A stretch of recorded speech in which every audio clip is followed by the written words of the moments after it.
এবং উপত্যকার মুখোমুখি হন, যা ফুলে ভরা ছিল।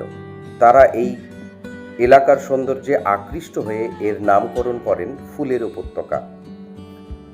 মিস্টার স্মিথ পরে এই নামে একটা বইও লেখেন। আমরা অনেকটাই কাছে চলে এলাম। ওই যে দূর থেকে যে বিস্তীর্ণ সবুজ গালিচা দেখতে পাচ্ছেন, এই গালিচাটাই হচ্ছে ফুলের উপত্যকা।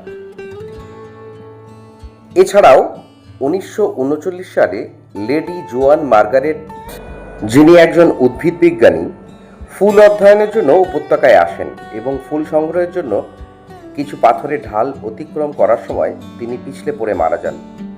পরে তার বোন উপত্যকা পরিদর্শনে আসেন এবং ঘটনাস্থলের কাছে একটা স্মৃতিসৌধ স্থাপন করেন, যেটা মার্গারেটের সমাধিস্থল।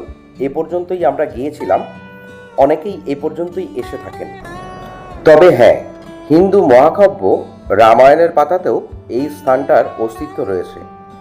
বিশ্বাস করা হয় যে ভগবান হনুমান এই উপত্যকা থেকে মৃত সঞ্জীবনী ভগবান লক্ষ্মণকে পুনরুজ্জীবিত করার জন্য নিয়ে গিয়েছিলেন। স্থানীয় লোকেরা এই উপত্যকা সম্পর্কে জানেন, তবে কোনো কুসংস্কারের কারণে তারা এই অঞ্চলে খুব কম প্রবেশ করেন। তারা সাধারণত এই স্থানটিকে নন্দনকানন নামে ডাকত, যার আক্ষরিক অর্থ ভগবান ইন্দ্রের বাগান।